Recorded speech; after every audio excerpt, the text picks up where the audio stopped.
de ayer mm, habíamos iniciado una lectura acerca de la naturaleza como tal, los orígenes o antecedentes de la educación a distancia, pero nosotros hacíamos referencia como tal a la educación abierta. Recuerden que estamos leyendo como tal un antecedente pues histórico, nos están explicando pues cómo nace el sistema educativo en México de una manera pues general y por ahí nos mencionan pues algunos datos acerca de la educación abierta. Son muy pocos. ¿De acuerdo? Entonces, todas las fechas que que estuvimos revisando el día de ayer y que vamos a revisar en este momento, no todas las vamos a rescatar como antecedentes de la educación abierta. Ajá, entonces, no vayamos a perder eso de vista. Son muy pocas las fechas, pero a nosotros en el texto nos los están explicando, pues para entender el contexto del sistema educativo en México. Ajá, entonces, eso hay que tenerlo en cuenta. Ahora, vamos a darle continuidad a este primer capítulo que les pedí que leyeran. Les comparto la pantalla.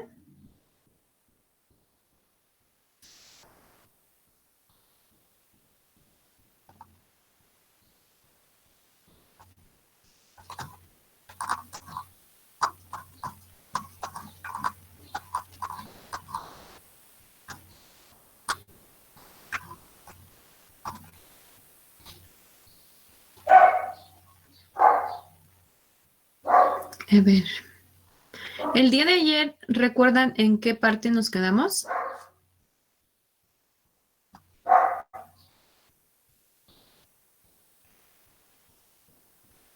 Creo que fue después de donde estaba ese ratito. ¿Estuvimos mencionando la estadística? ¿Hasta ahí nos quedamos o hablamos un poco más? Sí, está ahí. ¿Hasta aquí? Ok. Bueno, vamos a retroalimentar un poco entonces lo que revisamos.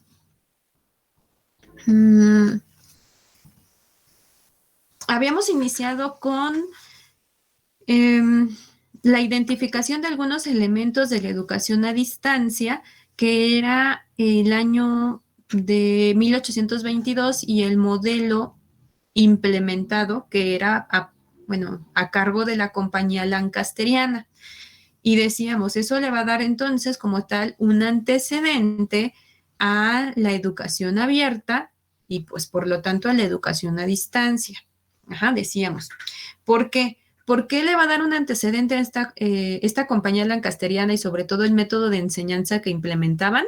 Pues porque decíamos que no necesariamente contaban con la interacción o la presencia de un maestro, es decir, cara a cara, porque por ahí este método nos decía que contaban con monitores. Estos monitores lo que proporcionaban pues era material para que los estudiantes aprendieran y aparte de contar con material, contaban con herramientas, ¿no? Entonces tenían la técnica, el material y herramientas. Decimos que es un antecedente entonces porque no tenía interacción con los maestros y entonces solamente eran extender los conocimientos, ¿no? De manera, pues, digamos, más responsable o autónoma. Es por eso que ubicamos esa primer fecha, 1822. De ahí el texto nos habla de por qué se instauraron pues estas escuelas de la compañía lancasteriana y recuerden que era para atender a los sectores marginados de la capital del país. Surge entonces para atender a la Ciudad de México y que decimos fue tal el éxito que tuvo que posterior se instaura esta medida o este método a nivel nacional. En todas las escuelas públicas se estaba implementando este método lancasteriano. Bueno, después de eso, de revisar el método lancasteriano, hablamos de, pues, cuál era el referente de la creación como tal de la educación abierta. Y decimos que lo encontramos en las primeras décadas del siglo XIX como tal, con una influencia de la ideología del liberalismo. Ajá. Decíamos que, pues, teníamos en este momento, en ese momento, perdón, había pasado la independencia o la consumación de la independencia y había ya entonces que pasar este México independiente y a lo que posterior le llamamos el enfrentamiento entre liberales y conservadores. Bueno, pues la educación abierta nace de esta ideología del liberalismo. Ajá, entonces, esto obviamente con la idea del de liberalismo, pero con la necesidad de ampliar la apertura de escuelas. Y no solamente escuelas elementales y dirigidas hacia los niños, sino también pues a una población joven y adulta que se dedicaba a trabajar y entonces tenía que ingresar a una escuela nocturna. Bueno, eso fue a principios entonces del siglo XIX, la influencia que tiene esta educación abierta. Posterior hablamos de 1857, que en esa constitución pues se va a promulgar en el artículo tercero los principios rectores pues de la educación en general.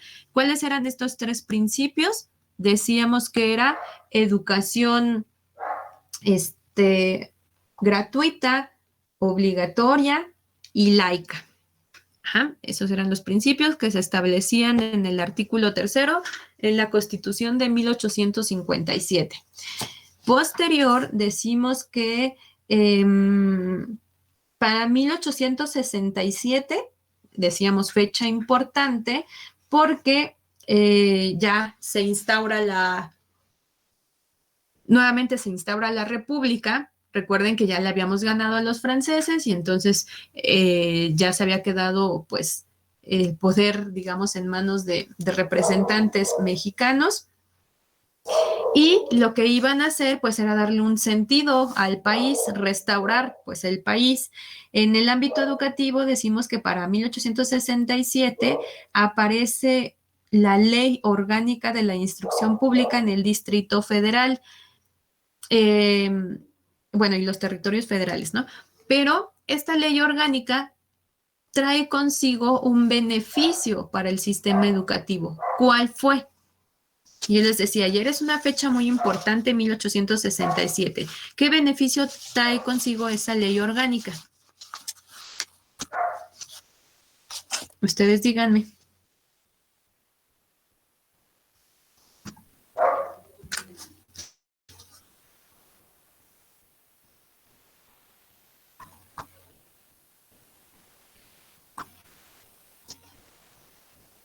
Se instauró nuevamente la República.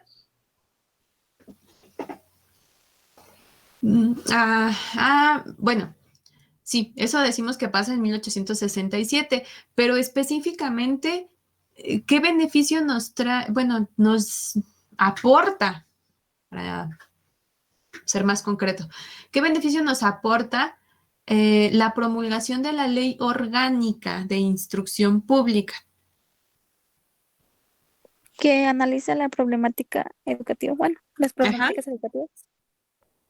Que decimos, se analizan las problemáticas educativas en México, se detectan y entonces la ley orgánica va a estipular que tenemos distintos niveles en la educación, el básico, el medio superior y el superior, ¿no? Lo establece. Eso es lo importante que nos aporta esa ley orgánica. 1867. Y para 1869 se va a revisar nuevamente esta ley orgánica. Se revisa y entonces dice, ok, vamos a establecer las bases jurídicas para el sistema educativo en México.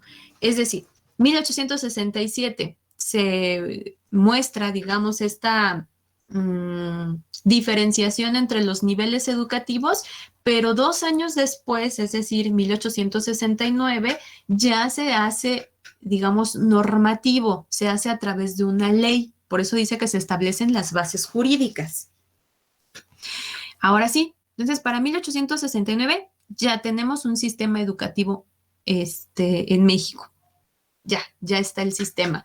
Ya podemos decir ahora sí, conforme a la ley, que es el nivel básico, que es el nivel medio superior y que es el nivel, que conforma el nivel superior. Entonces ya lo tenemos establecido, digamos, jurídicamente.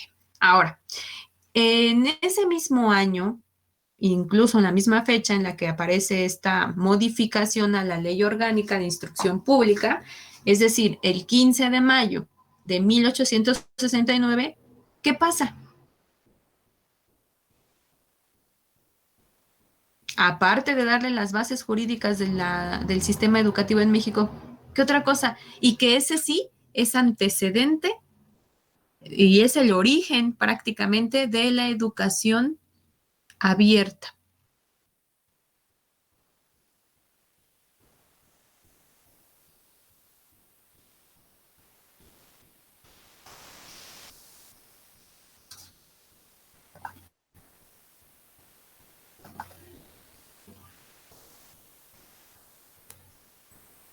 Bien, miren, así bien sencillo, les dije, no vamos a rescatar todas las fechas, pero estoy mencionando algunas de las más importantes. 1867, voy a regresar para que entendamos la secuencia así muy, muy clara. 1867 aparece o se promulga la Ley Orgánica de Instrucción Pública. Y entonces nos dicen, debemos de clasificar la educación en México en un nivel básico, en un nivel medio superior y en un nivel superior. Y entonces todos dicen, muy bien, ya tenemos niveles educativos en México. De acuerdo. Para 1869, 15 de mayo de 1869, nos dicen, esa ley orgánica se va a reestructurar y ahora lo único que le vamos a agregar es que si ya teníamos niveles educativos, ahora le vamos a dar una base jurídica a ese nivel. Es decir, en la ley ya debe de aparecer un nivel básico, un nivel medio superior y un nivel superior. Fin. Pero ese mismo 15 de mayo de 1869, en esa misma ley orgánica, se establecen dos sistemas educativos. Y ahí es donde les digo que está el origen de la educación abierta. ¿Cuáles son estos dos sistemas educativos que se establecieron?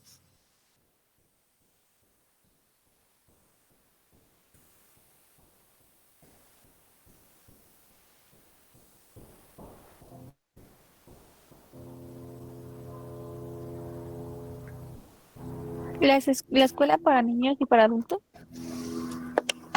Ajá, pero ¿cómo se le llaman a esos sistemas educativos?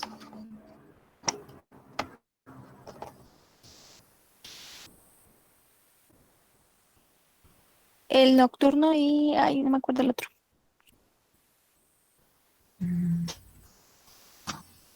A ver, voy a compartir nuevamente la pantalla.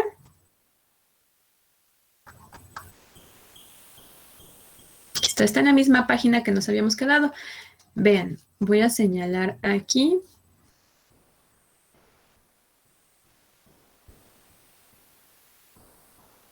...15 de mayo de 1869...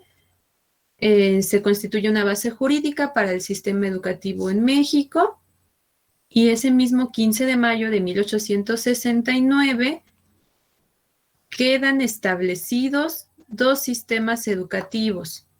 ¿Cuáles son esos dos sistemas educativos? Decía su compañera, uno para niños y uno para adultos. Sí, pero ¿cómo se llaman? El sistema convencional y el sistema de educación abierta. Entonces, 15 de mayo de 1869, con esa ley de instrucción pública,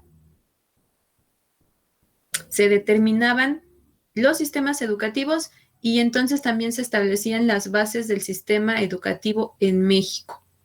Y ahí está el origen de la educación abierta. 15 de mayo de 1869. ¿Sí? Ahora sí no hay dudas. Recuerden que decíamos, estos dos sistemas educativos, uno se le denomina convencional y es el que ahorita nosotros conocemos como escolarizado, porque va dirigido para niños en edad escolar o para la población en edad escolar, llámese primaria, preescolar, primaria, secundaria, media superior. Ajá. Recuerden que hay un rango de edad que corresponde a cada nivel educativo. Entonces, este es el sistema convencional. Y hay un sistema de educación abierta. Y este va dirigido, obviamente, pues a los jóvenes o a los adultos. Y que les van a brindar, pues, la misma educación que fuese, en un sistema convencional o escolarizado como lo conocemos actualmente. ¿Sí? Ahí está entonces el origen de la educación abierta. ¿Dudas? No, maestra. ¿No? Bien, entonces por eso decimos que son importantes esas dos fechas, 1867 y 1869. Y luego de ahí nos mencionaban 1874, donde con la ley Lerdo y posterior, en ese mismo año, se promulga la ley de instrucción pública. Bueno, pero hasta ahorita vamos a llegar ahí.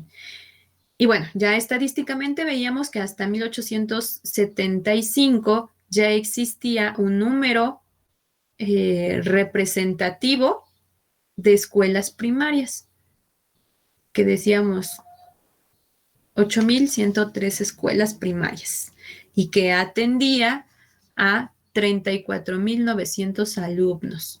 Y lo comparábamos con el inicio, en donde solamente se rescataban datos de la Ciudad de México, donde se atendía una población muy pequeña, de 3,900, 3,800 alumnos, me parece.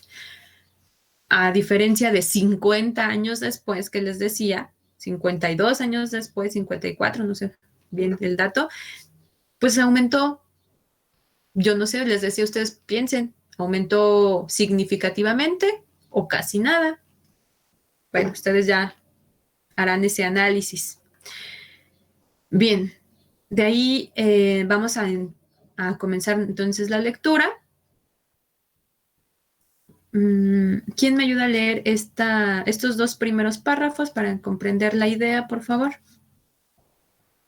Yo le ayudo, maestra. Sí, te escucho, Randy.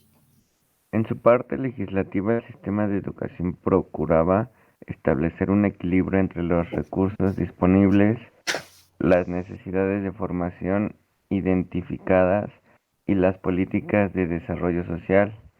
En mayo de 1874 se promulgó la Ley de Instrucción Pública que establecía la enseñanza primaria obligatoria y gratuita. Cada cabecera de distrito, municipalidad debía contar con una escuela para niños y otra para niñas.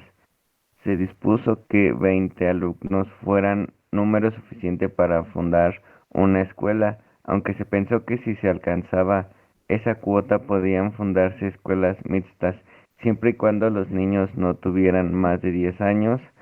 Las poblaciones con más de 8,000 habitantes debían abrir establecimientos escolares de primera y segunda clases, teniendo las primeras un elenco de materias más completo. Bien, gracias, Randy.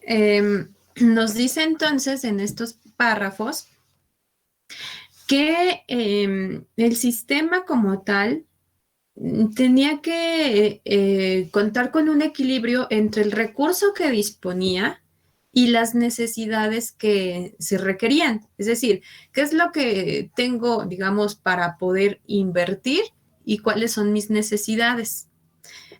Estamos hablando todavía del siglo XIX.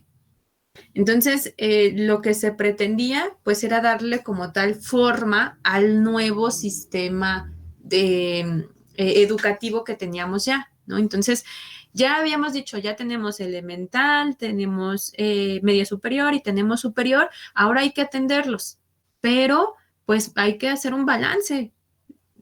Tengo este recurso, pero también tengo estas necesidades de formación. Es decir, ¿qué es lo que requería en ese momento? Pues el país. Y bueno, para mayo de 1874 se promulga la Ley de Instrucción Pública. Su compañero bien lo mencionaba. Se establece ahora entonces la primaria obligatoria y gratuita. Cada cabecera de distrito debía de contar con una escuela tanto para niños y otra para niñas, porque recuerden que decíamos que la educación pues era en ese momento entendida de esa manera. Debía de educarse a los niños de una manera y a las niñas de otra manera con contenidos distintos. Se dispuso que 20 alumnos fuera un número suficiente para fundar una escuela. O sea, 20 alumnos. Y ustedes dirán, ¿cómo? ¿Tan poquitos? Pues vean, o sea, era la población que en ese momento tenía acceso a la educación. 20, aunque sea 20. Aunque se pensó que si se alcanzaba esa cuota, podían fundarse escuelas escuelas mixtas, siempre y cuando los niños no tuvieran más de 10 años. Si los niños ya tenían más de 10 años, ya eran considerados jóvenes y entonces tenían que recibir una educación distinta, es decir, en escuelas nocturnas. ¿Por qué? Porque ya estaban en edad, pues, de trabajar, ¿no? En esa época. Las poblaciones con más de 8,000 habitantes debían abrir establecimientos escolares de primera y segunda clase, teniendo las primeras un elenco de materias más completo. Bueno, nos están hablando también de que se consideraba, pues, no solamente un tipo de educación, es decir, diferenciado entre niños y niñas, sino también la matrícula que demandaba, pues, el nivel educativo y también de acuerdo a el territorio que, digamos, que conformaba el distrito o municipio, es decir, la entidad federativa, para poder instaurar pues una escuela o un centro, y decíamos de primera y de segunda clase. Bueno, volvemos a ver esa diferencia o esa desigualdad en cuanto a la educación. Pero bueno, a finales del siglo XIX, los esfuerzos de la educación mexicana estuvieron enfocados a la consolidación del sistema educativo nacional. Entonces, si ya teníamos un sistema educativo en México, ahora lo que se pretendía era consolidarlo bajo los principios de libertad, orden y progreso. ¿Qué presidente nos establece esos principios de libertad, orden y progreso?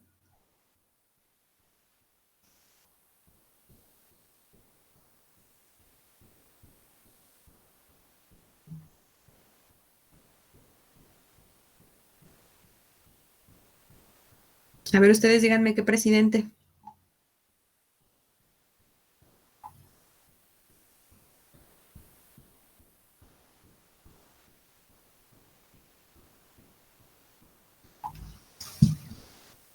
Juárez. ¿Juárez? No, ya no. Recuerden que estamos hablando de finales del siglo XIX. Es decir, imagínense 1800, pasando a 1870, es decir, 1880, 1890. ¿Qué presidente ya se encontraba en esa, ya casi llegando a 1900?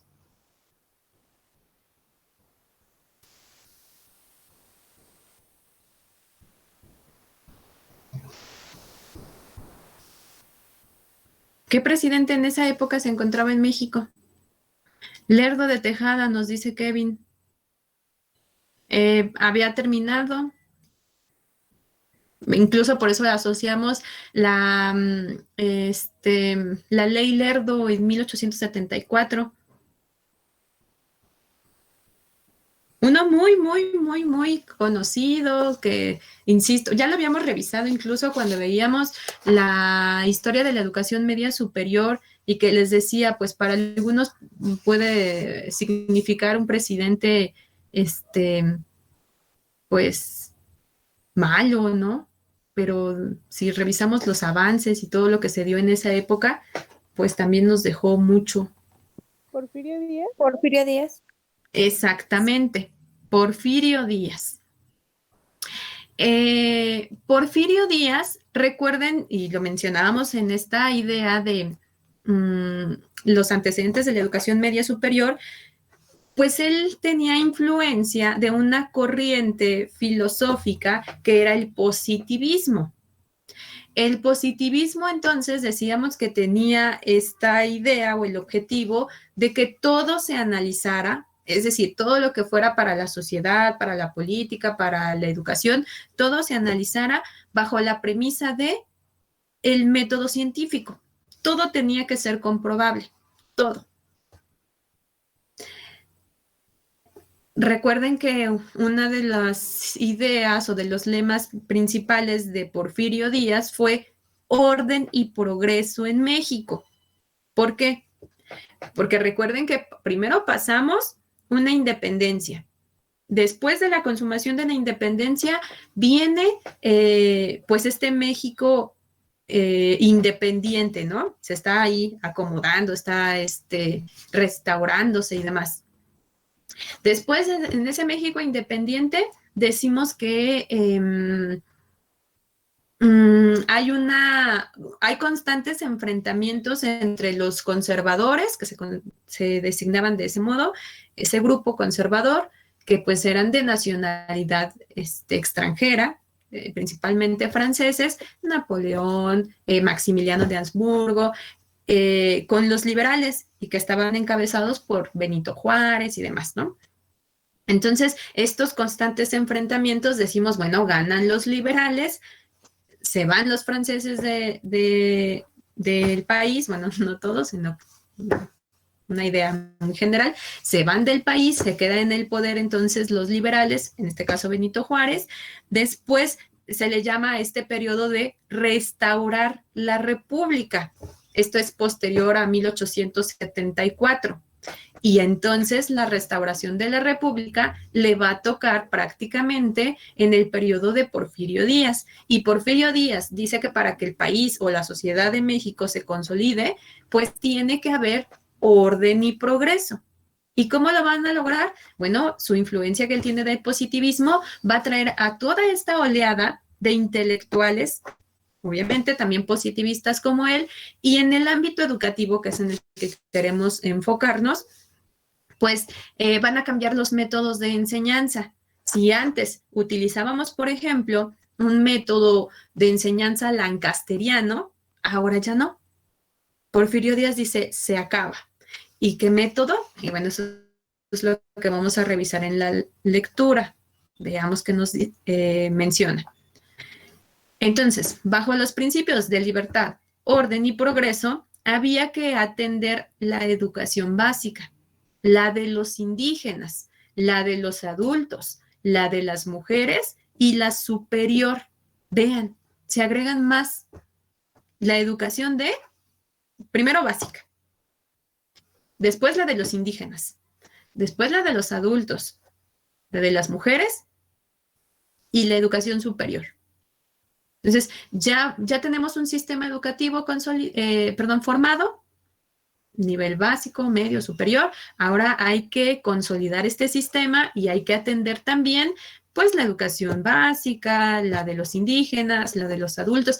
Y aquí estoy diciendo que se agrega la de los indígenas.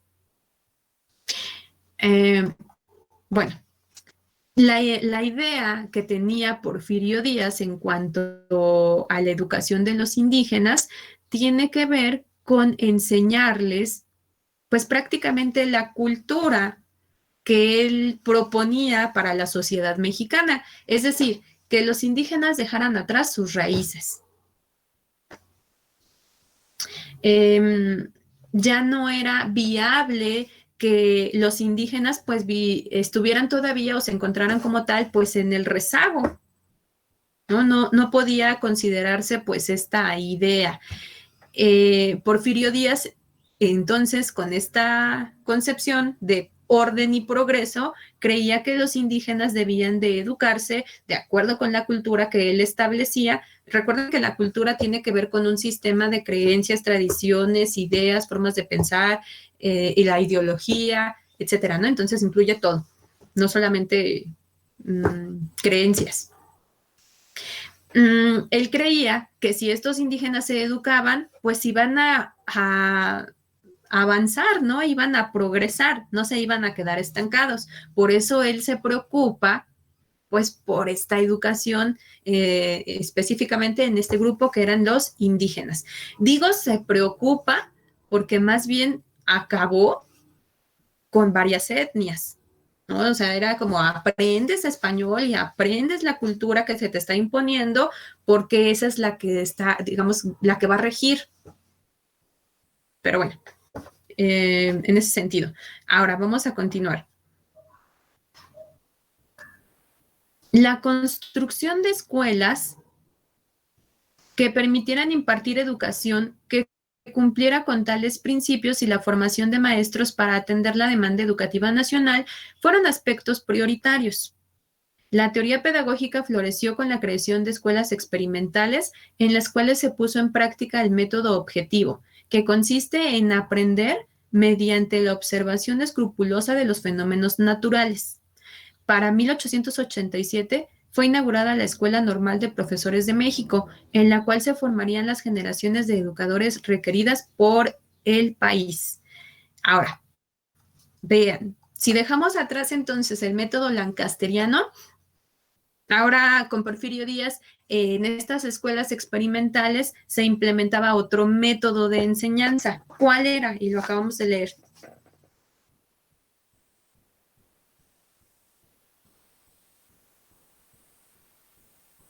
¿Qué método de enseñanza se implementaba?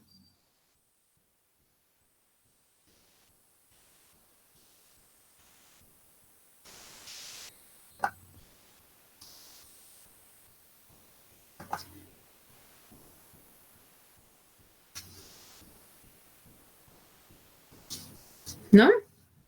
Decíamos, con las escuelas experimentales se implementaba el método objetivo. ¿Y por qué objetivo? Pues recuerden la influencia que tenía Porfirio Díaz respecto al positivismo, comprobarlo todo mediante el método científico. ¿Cuál es el primer paso del método científico? Díganme ustedes.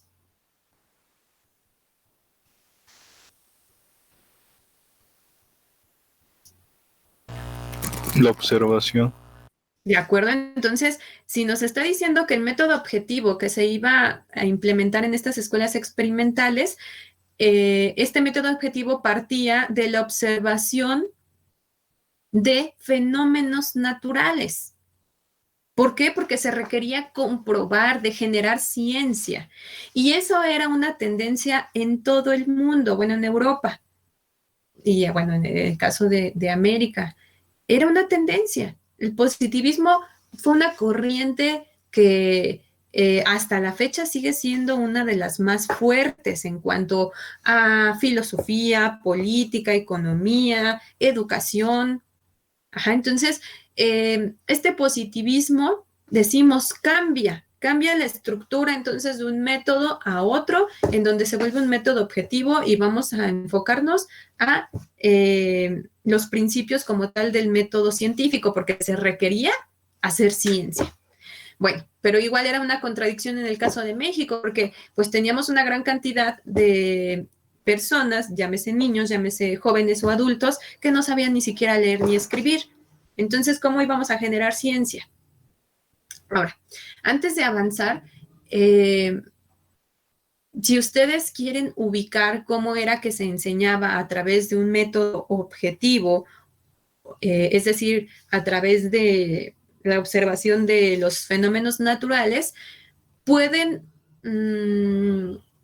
visualizar la película, no sé si ya la han visto, pero si la han visto, pues hagan un análisis.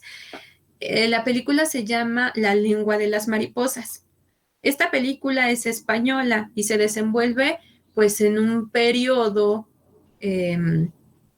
pues con algunas características políticas muy particulares. Ustedes ya la verán posterior si es que tienen el interés, pero se van a dar cuenta de los protagonistas es un maestro y un niño y se van a dar cuenta cómo es que enseña. Esa manera de enseñar es objetiva, es decir, parte de la observación para que los niños aprendan.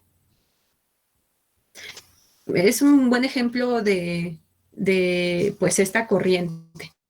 Ya si ustedes tienen tiempo, revísenla, está en internet, de manera gratuita la pueden ver. Pero bueno, entonces decíamos, eso es lo que aparece en cuanto a finales del siglo XIX. Igual, decimos que para 1887 se inaugura la Escuela Normal para Profesores en México. Recuerden que ya tenemos un antecedente también de las escuelas normales y esto aparece en Zacatecas, ¿no? Que ahí se apertura la primera escuela normal, pero esa pertenece únicamente a una entidad que es Zacatecas. Y ahora nos dicen que para 1887 se va a inaugurar la Escuela Normal de Profesores de México, esto con carácter nacional. Y bueno, ¿por qué? Porque el país lo requería. Con la fundación de esta escuela, el nivel de la instrucción pública se elevó. Se organizó un magno primer Congreso Nacional de Instrucción Pública en 1889, en el cual participaron los más eminentes educadores de la época, dando como resultado la aprobación de 124 resoluciones respecto a la educación. Fue tal el éxito del Congreso que se organizó otro a finales de 1890. Entre las resoluciones más relevantes estaban las siguientes. Tenemos 4. Ahora yo voy a recordarles estos congresos. Cuando revisábamos la historia de la educación media superior, hacíamos mención a estos 2 congresos y destacábamos lo más importante, pero nos enfocábamos a lo que era la educación media superior. Ahora vamos a ver cuáles fueron estas resoluciones de ambos congresos, pero de manera general, ya no enfocándonos nada más a la educación media superior, y son 4. La primera es promover una instrucción primaria obligatoria, gratuita y laica para toda la población infantil entre los 6 y los 12 años de edad. Y sabemos que eso sigue vigente, ¿no? Bueno, ahorita le llamamos una educación primaria, ya no instrucción, pero con el mismo rango de edad, de 6 a 12 años. El siguiente fue establecer escuelas rurales en haciendas, rancherías y agrupaciones de población pequeña atendidas por maestros ambulantes. Ya le estaban dando más una especificación, digámoslo así, a las escuelas rurales, porque recuerden que los contenidos de escuelas rurales eran distintos a la escuela pública. Era distinto. Otra de la resolución fue promover escuelas de adultos para la enseñanza de al menos 2 grados de educación básica, así como instrucción técnica a los obreros, la realización de conferencias y actividades artísticas, así como proporcionar servicios bibliotecarios como base para la educación extraescolar. Entonces, vean, ya se atendía a una población infantil, ya se atendía a una comunidad rural, esto a través de escuelas rurales, y ahora se estaba atendiendo también a una comunidad, un grupo, que eran los adultos. Estos adultos que trabajaban, que tenían que instruirse por lo menos de 2 años de educación elemental y posterior de capacitación para el trabajo, capacitación técnica. Y finalmente, una de las últimas resoluciones fue impulsar que todas las entidades federativas establecieran escuelas normales para la formación de profesores. Es decir, que existiera una escuela normal por cada entidad federativa. ¿Por qué? Porque era lo que se necesitaba en el país. Se necesitaban maestros que atendieran su entidad. Entonces, una escuela normal para el Estado de México, una escuela normal para la Ciudad de México, una escuela normal para Nuevo León, una para Guadalajara, otra para Baja California, otra para Chiapas, una para Guerrero, una para Oaxaca, etcétera, ¿no? Entonces, se impulsaba para que todas las entidades federativas tuvieran una escuela normal, porque era la necesidad. Obviamente, se impulsaba, no quiero decir que se establecía y se decretaba que todos debían de tenerla, porque no había los recursos suficientes por entidad para, obviamente, aperturar una escuela. Entonces, las que pudieron lo hicieron. Ahora, las resoluciones de los congresos mencionados dieron como resultado la aprobación de la Ley Reglamentaria de la Instrucción Obligatoria en el Distrito Federal y territorios federales, aprobada el 21 de marzo de 1891, con la cual el Estado expresó la facultad para intervenir en la educación pública y estableció las condiciones legislativas para enfrentar el grave problema del analfabetismo. Bueno, ya vimos que con esta ley, pues se establece que quién es el encargado de la educación, el Estado, y todos se deben de ajustar a la normatividad del Estado.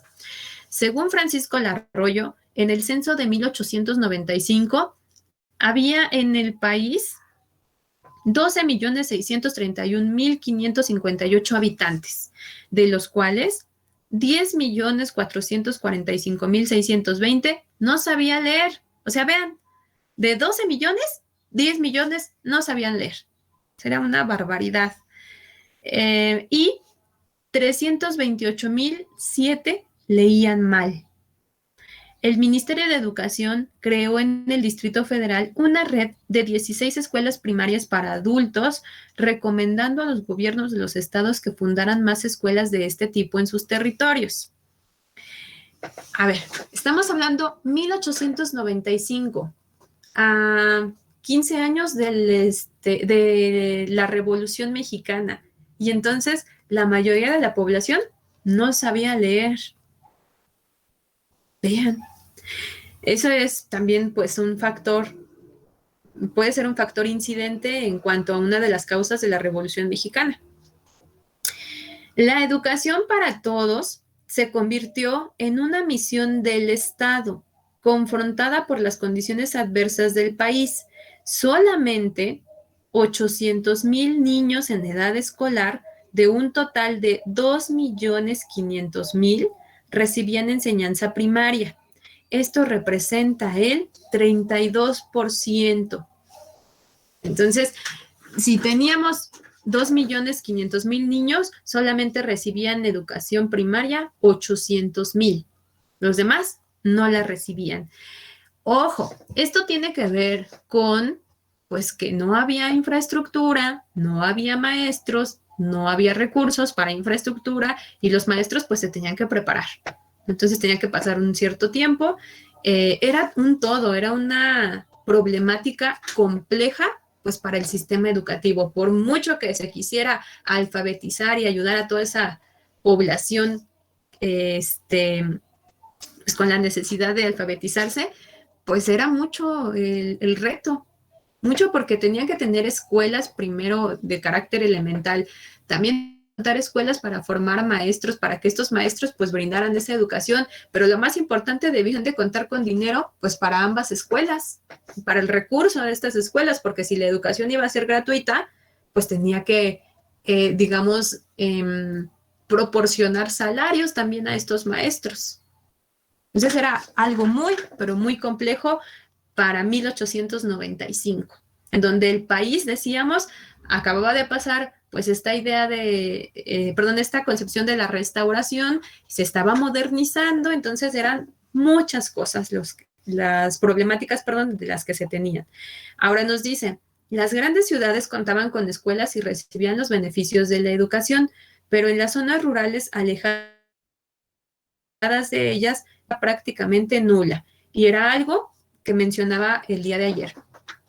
La educación regularmente la hemos asociado a que se concentra en las ciudades o en las capitales de las entidades federativas, ¿no? Entonces, si es alejada de la ciudad, pues decimos no hay opciones. ¿Por qué? Porque históricamente se concentraron en la capital del país o en las capitales de las entidades, ¿no? Entonces, sabemos que ahí se encuentran las grandes escuelas y que se da un fenómeno que ahorita conocemos como migración estudiantil, en donde la población estudiantil que no encuentra una oferta educativa que se adapte, digamos, a sus necesidades, pues tiene que migrar. Y migran, puede ser a la capital de su entidad o bien a la capital, por ejemplo, del país, ¿no? Sabemos que varios estudiantes de Chiapas, Oaxaca, Guerrero, Veracruz, vienen a la Ciudad de México a estudiar y rentan y viven aquí y demás. O incluso hasta en la misma escuela, ¿no? En el CUT sabemos que hay estudiantes que les denominamos foráneos, que viven en alguna otra entidad y que vienen aquí nada más a estudiar y viven aquí. Pero bueno, Eso se da, insisto, ¿por qué? Porque se asociaba a que en la capital de la ciudad, perdón, de la entidad o a la capital del país, pues se establecieran pues como las grandes escuelas. Y pues aquí lo menciona, ¿no? Los beneficios de la educación pues estaban en la ciudad y las zonas rurales estaban alejadas pues prácticamente de los beneficios de esta educación. Ahora, por otra parte, los recursos tecnológicos se incorporaban en los programas educativos de nivel medio superior y en 1910 en la Escuela Nacional Preparatoria se instaló una sala cinematográfica con fines didácticos. A pesar de ello, no existía aún una formulación para que la aplicación de estos recursos fuera sistemática y extendida. Y en 1910, cerca del 80% de la población seguía sin saber leer ni escribir.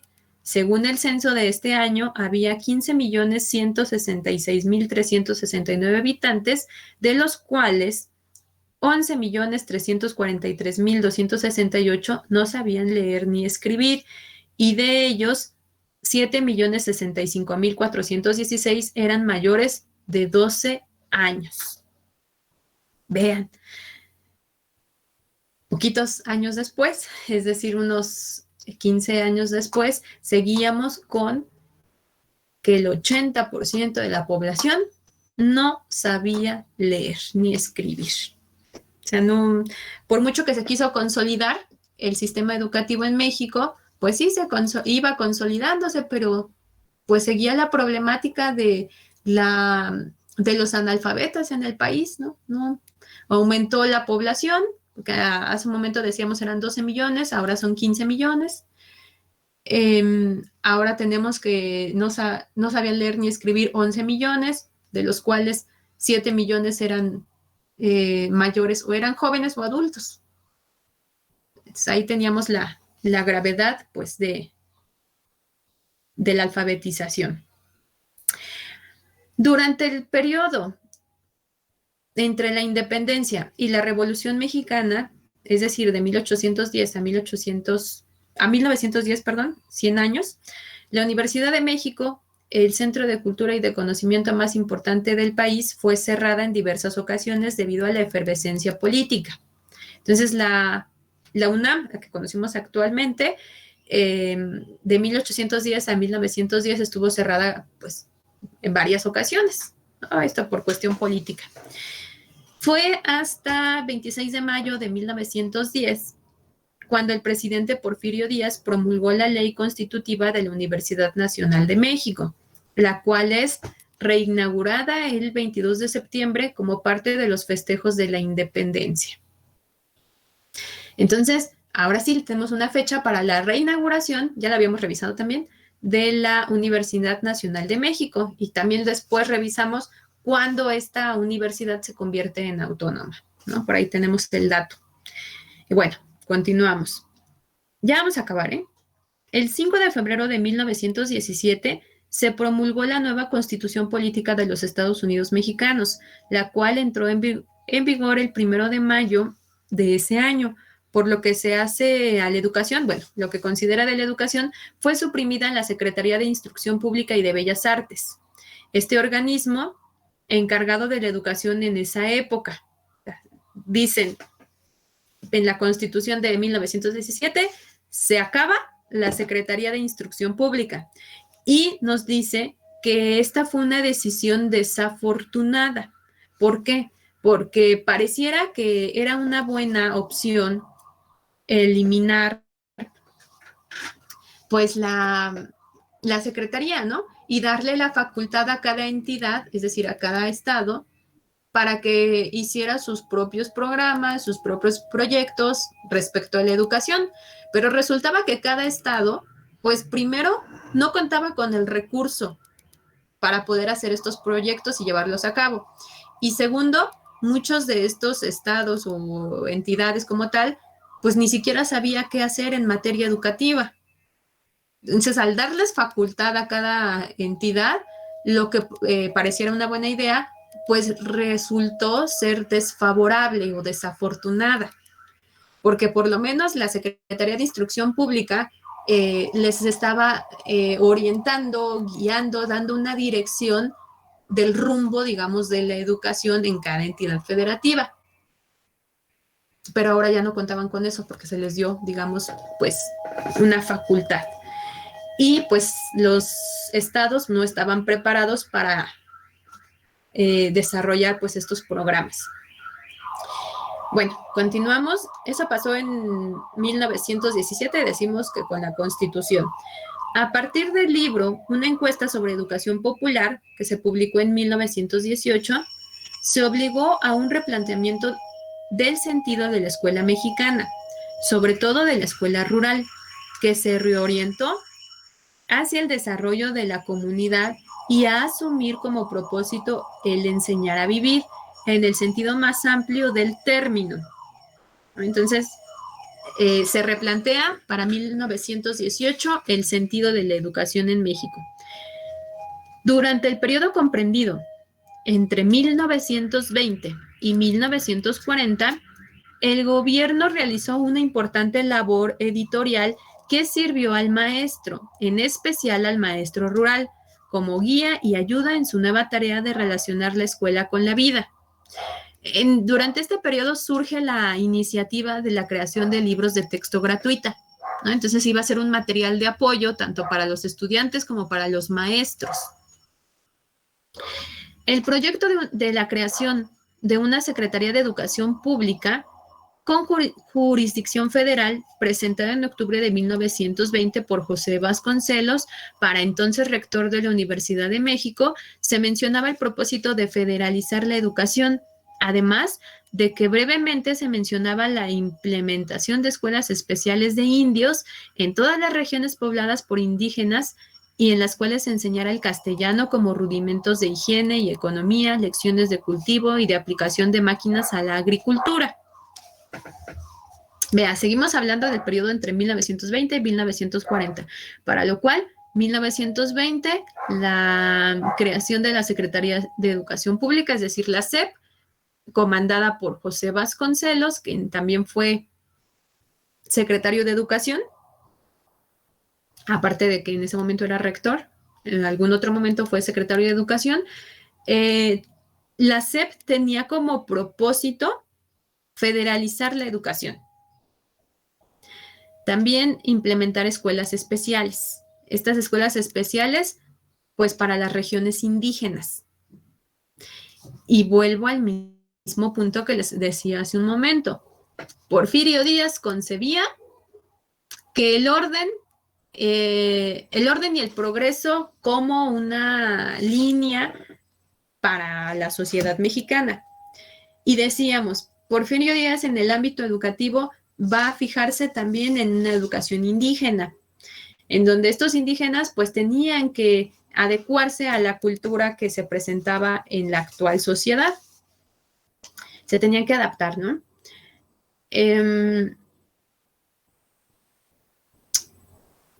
Para 1920, con José Vasconcelos, Vasconcelos ya lo hace más específico, escuela especial para indios. ¿Y qué les iba a enseñar? Castellano. ¿Qué les iba a enseñar? Higiene, economía, cultivo, utilizar máquinas para la agricultura. Habíamos pasado una revolución mexicana que tenía pues la característica de un levantamiento pues de un sector que eran los campesinos, ¿no? Luchaban por las tierras. ¿Por qué? ¿Qué pasaba? Se las quitaban. Por ahí ustedes pueden consultar pues varios libros respecto a estos acontecimientos históricos y cómo fueron acabando con cierta población indígena. Es decir, si ellos no cedían su territorio, lo que hacían era matarlos, ¿no? Y por ahí tenemos México Bárbaro, que habla de la colonia y cómo es que se acababa con toda esta población, cómo Porfirio Díaz pues tuvo como una persecución contra estos indígenas y demás, ¿no? Por territorio, por tierras. Para 1920,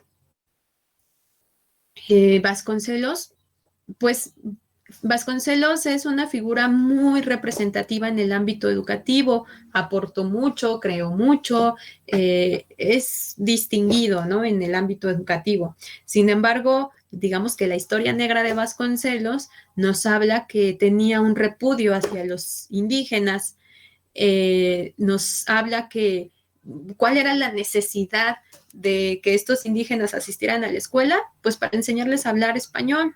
¿Por qué? Porque tenían que adaptarse, ¿no?, a una sociedad en donde el orden y el progreso era, pues, la bandera. Y entonces estos indígenas, por ejemplo, al negarse o al no querer asistir a estas escuelas y aprender el castellano y al perder como tal su cultura, lo que hacía era marginarse. Se marginaban, se rezagaban, no se les brindaba oportunidades porque no sabes español, porque no sabes pues nada de la escuela, ¿no? Entonces no te voy a proporcionar una calidad de vida, que también las demás personas pues tampoco no contaban con ella, ¿verdad? Pero era más marcado pues con este sector y por eso históricamente sabemos que los indígenas son vulnerables. Pero esto viene desde una tradición desde la conquista, ¿no?, desde los españoles que querían evangelizar a todo habitante de la Nueva España, como ellos le llamaban. De ahí vemos entonces cómo los indígenas se han considerado como tal un grupo vulnerable porque son sujetos a discriminación y por lo tanto a un rezago, a hacerlos de menos. Vasconcelos entonces dice hay que darles un idioma, el castellano, hay que darles higiene, métodos de higiene, hábitos de higiene, perdón, cultivo, para que utilicen herramientas y demás, y entonces se van a modernizar. Y quienes no acepten, se quedan rezagados y no van a tener pues una calidad de vida, ¿no? Ahora, ¿qué quiero llegar con esto? Que vean, la educación no se concentraba en las necesidades de su población, ¿no? Era muy estricta, muy cerrada en ese sentido, porque se tenía que aprender lo que las autoridades pretendían que se aprendiera y no había más. Y lo que quiero contrastar con la actualidad, que recuerden que actualmente se intenta preservar pues todos estos grupos indígenas porque están desapareciendo.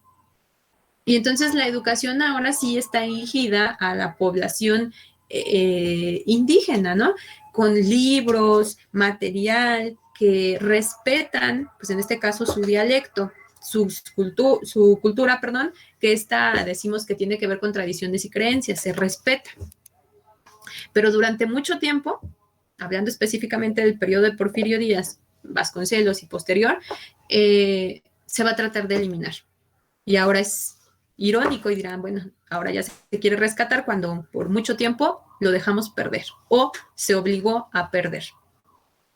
Pero bueno, eso es lo que pasó en cuanto al año de 1920.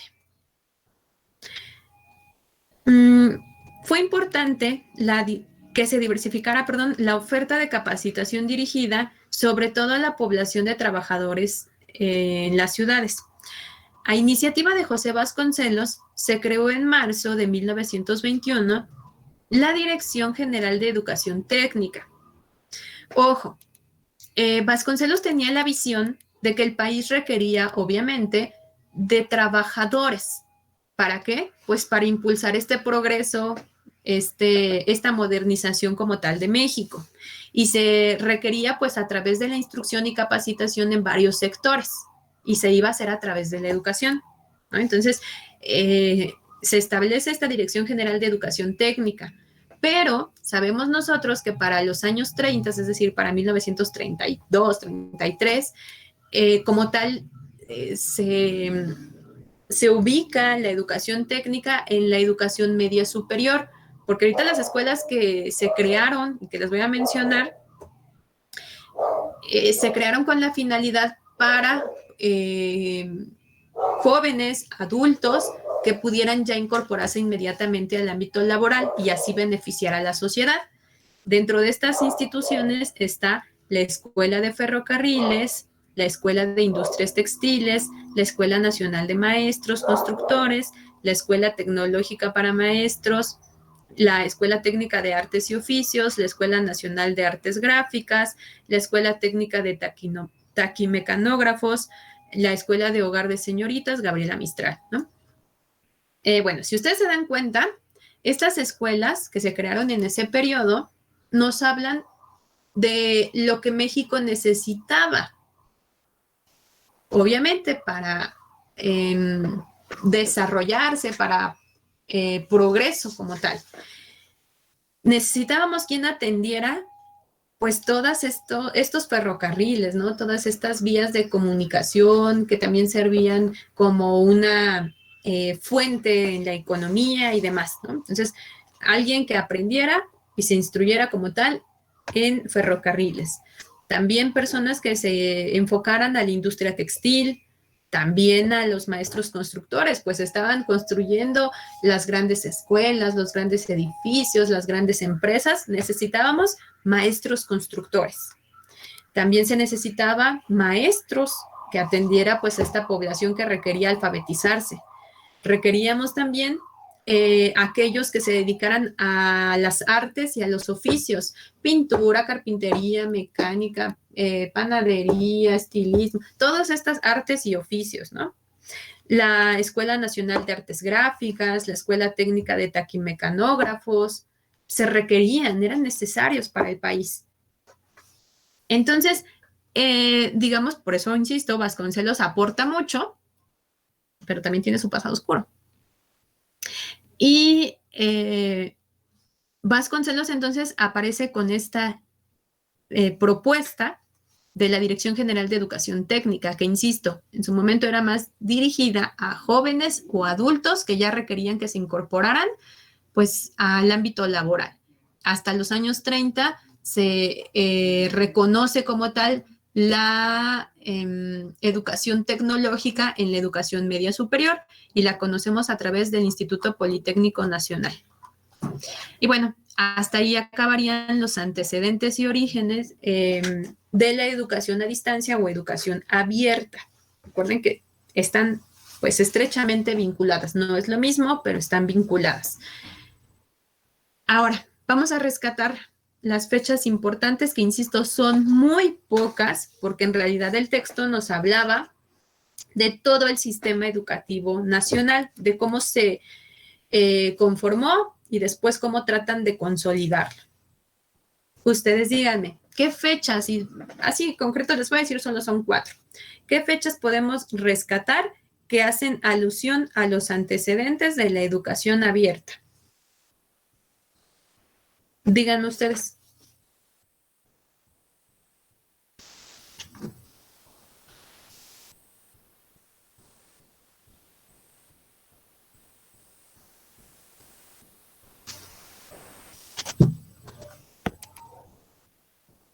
¿Qué fechas podemos rescatar?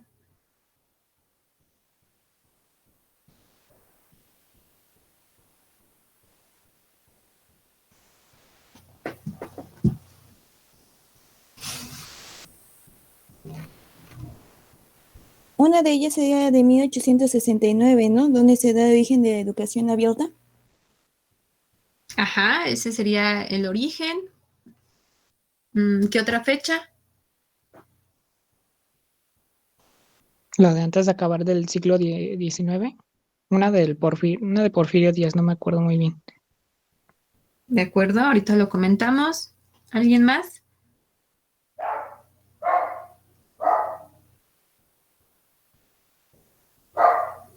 Ya tenemos 2 fechas. Faltan 2. Más exactamente desde 1967, ya de ahí la de 69 y después ya no sé. Ajá, muy bien. Está la tercera fecha. ¿Otra más?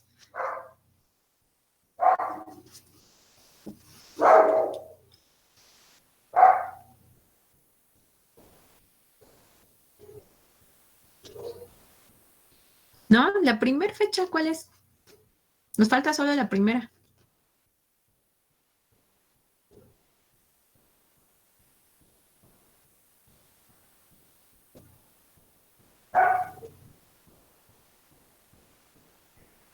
¿no?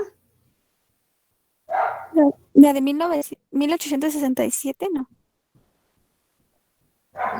Sí, esa ya es la que me habías comentado, ¿no? Sí. Ujú. Sí, esa también.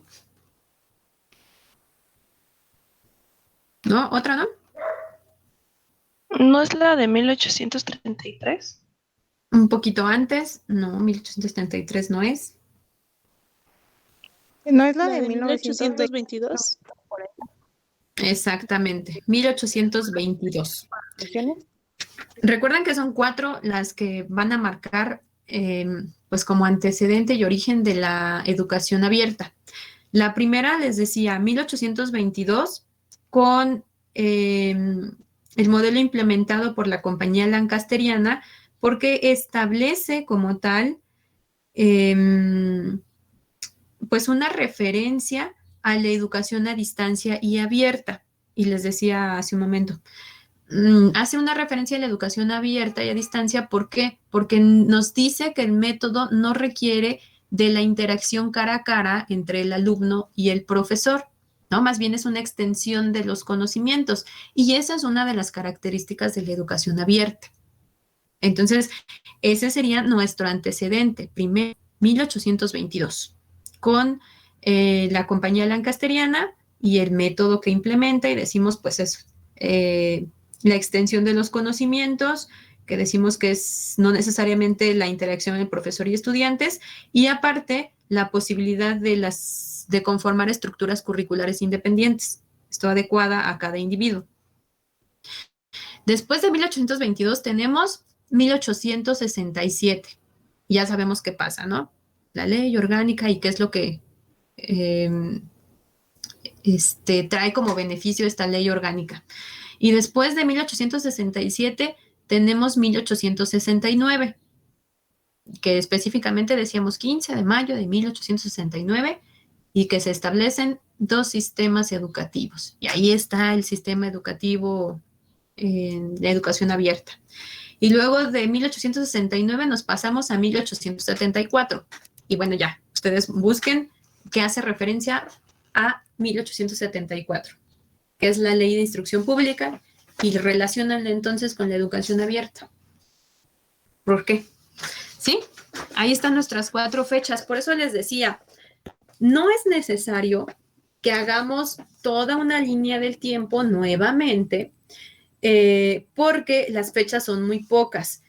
Esa es la primera. Y la segunda es porque nosotros ya habíamos revisado, pues prácticamente es parte de la historia de la conformación como tal del sistema educativo en México. Primero lo vimos con la educación media superior, y ahorita en esta lectura nos vuelven a dar una visión más general de este sistema educativo. Casi siempre se concentra en la educación básica, ¿no? Entonces, yo no quiero que me hagan otra vez una línea del tiempo de todo el sistema educativo. Yo solamente quiero que ustedes rescaten, pues, antecedente, origen, como tal, de la educación abierta. Por eso no pedí nuevamente una línea del tiempo. Y les dije, queda a consideración de ustedes cómo la quieren hacer. Si es en cuadros, si es en puntos, pero sí debe de contar con una fecha y la descripción como tal del acontecimiento. ¿Dudas hasta aquí?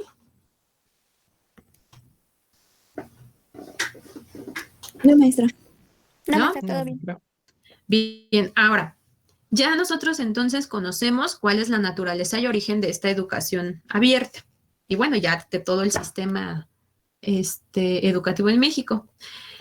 Ahora vamos a ubicar de manera concreta qué es la educación abierta, para que la tengan con mayor claridad. Bueno, ya sabemos el origen, pero ahora vamos a entender qué es. Les voy a compartir una presentación.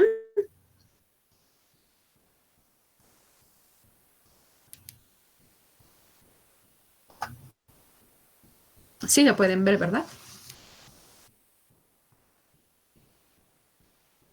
Sí, maestra. Bien, aquí está, empezamos.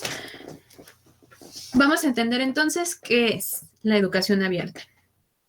La educación abierta es aquella que su operación prescinde del aula y de la presencia de los profesores. fincando el proceso de enseñanza-aprendizaje en materiales escritos en forma de textos programados. A ver, entonces, la educación abierta nos dice que no necesariamente necesitamos un aula y que no necesariamente necesitamos la presencia de los profesores. ¿Por qué? Porque la educación abierta, digamos que su proceso de enseñanza-aprendizaje va a ser a través de textos programados, ¿no? Entonces, si yo quiero cursar algún nivel de educación abierta, no necesariamente tengo que ir a la escuela, no necesariamente voy a tener maestro, pero lo que sí voy a tener son guías. Y bueno, estos textos que van a estar, digamos, diseñados con una estructura para que yo como estudiante pueda aprender. Por eso decíamos que entonces este método lancasteriano que se utilizaba en 1822, pues hace, digamos, relación a los principios como tal de la educación abierta, ¿no? No necesitamos un maestro, no necesitamos un aula, lo único que necesitamos son los materiales. Ahora, vamos a analizar un poco más esto. Hace más de una década, Iván Illich, del Centro de Documentación Internacional de México, escribió: el estudiante está escolarizado para que confunda la enseñanza con el aprendizaje.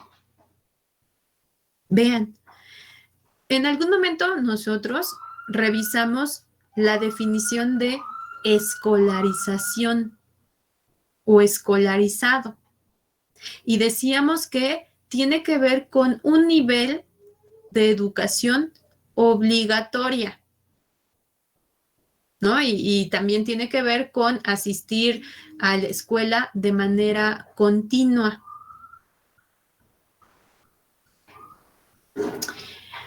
A diferencia, por ejemplo, de una educación abierta, que es más flexible. Pero bueno, ahora vamos a analizar lo que nos dice Iván Illich. El estudiante, imagínense ustedes como estudiantes, está escolarizado para que confunda la enseñanza con el aprendizaje. Es decir, nosotros como estudiantes, bueno, ustedes como estudiantes, confunden que la enseñanza que proporciona el maestro significa aprendizaje. Y no. Porque el maestro se puede dedicar a enseñar, pero ¿quién es el que va a aprender? El estudiante. Y entonces nosotros asociamos que el ir a la escuela y el ir a tomar clases con un profesor significa aprender. Claro, en muchas ocasiones lo es, ¿no? Y decimos, pues yo aprendí así. Ah, sí, claro. Pero que le quites un maestro y que le quites la escuela no significa que no aprendas. También aprendes. Entonces, confundimos. Nos dice que estamos tan escolarizados que confundimos que la enseñanza es lo mismo que el aprendizaje. Luego también nos dice el avance de los años con la educación. Entonces, entre más años llevemos en la escuela, más educados vamos a estar. También confundimos eso. Los diplomas con la habilidad y la competencia. Es decir, yo ya tengo mi certificado de preparatoria y entonces quiere decir que yo domino todas las habilidades y las competencias que me decían en mi plan y programas de estudios. Y muchas veces tampoco. O sea, el que tengamos un diploma, una constancia, un certificado, no quiere decir que ya aprendiste totalmente todo el contenido. No. Entonces, pero eso es una idea que tenemos ya. O sea, y no es culpa de nosotros, es, digamos, una influencia que tenemos de un sistema y aquí nos hablan específicamente del escolarizado. Ahora nos dice Iván Illich, educar no es eso. Educar es la única forma como los individuos y los pueblos pueden alcanzar la libertad espiritual. Educar significa sacar fuera lo que el ser humano lleva por dentro. Y regreso a esta parte donde les decía, la educación cumple o debe de cumplir con una función social. Y la función social no radica en lo particular del individuo, radica en una colectividad. Y por eso nos dice Ivan Illich, educar es la única forma como los individuos, primero en lo particular, y los pueblos, es decir, el colectivo, pueden alcanzar una libertad espiritual. Bueno, no nos está hablando de religión ni nada, solamente de una libertad de espíritu. ¿Por qué? Porque muchas veces decimos o pensamos, y vuelvo a esta pregunta, ¿para qué están estudiando ustedes? Y muchos me dirán, pues para trabajar. ¡Ay, trabajar te hace libre! Algunos me dirán, pues para trabajar. Algunos más me dirán, pues para ayudar a los que lo necesitan. Pues porque mi mamá me mandó, por eso estoy estudiando. Pues para que me den dinero, pues para no trabajar. Pero vean, no pensamos en que el estudiar o el educarnos como tal nos trae un beneficio individual y por tanto un beneficio colectivo, porque estamos tan ensimismados que no vemos más allá de nosotros. Vuelvo a lo mismo, no es culpa de ustedes. Es culpa o es influencia de un sistema. Y aquí no solamente el educativo, sino tiene que ver con un sistema cultural. ¿Cuál es el sistema cultural? Recuerden, este conjunto de valores, creencias, costumbres, tradiciones, formas de pensar, formas de actuar, es decir, la ideología. Ajá. Ahora, estamos tan confundidos que pensamos que el ir a la escuela, el estar con un maestro, significa aprender. Y muchas veces vamos a la escuela, estamos con un maestro y no aprendemos nada. Ahora, quiero regresar a esta parte donde les mencionaba la educación abierta. Decimos que también cuenta con un proceso de enseñanza-aprendizaje, pero esto se da como tal en materiales o en guías escritas. Pero no nada más en guías escritas, también tenemos otros medios, ¿no? Bueno, ahorita los vamos a revisar. Históricamente a la educación abierta se le ha menospreciado. ¿Por qué? Porque decimos, la educación abierta es para quien se tiene que ir a trabajar, para aquellos que ya son mayores, para los que no pudieron estudiar cuando estaban en edad escolar, y se le menosprecia, ¿no? Pero es más compleja que la educación escolarizada, porque la escolarizada, ¿qué hace? Te meten al preescolar de cierta edad, a la primaria en cierta edad, vas con un maestro, cumples todo un año, que realmente no es productivo todo un año, aprendes, te enseñan, perdón, aprendes, avanzas, te dan un papel en el que dicen que ya tienes habilidades, competencias, y ahí vas por la vida, aprendiendo. Pero, y les decía, también la educación abierta lleva consigo una gran responsabilidad por parte del individuo, porque es cuestión de él. Si estudia, aprueba. Aprende y aprueba. Si no estudia, si no se vuelve autónomo, si no se responsabiliza, no va a pasar, no va a aprender. Y, por ejemplo, en el escolarizado, ¿qué pasa? Tienen que aprobar, tienen que promover. ¿Por qué? Porque si no es culpa del maestro, porque no le enseñó bien. ¿Sí? Entonces, por eso digo que la educación abierta es más compleja que la educación escolarizada, e incluso la educación abierta pues hace que los individuos se vuelvan más responsables, más autónomos de su propio aprendizaje. ¿Hasta aquí vamos bien?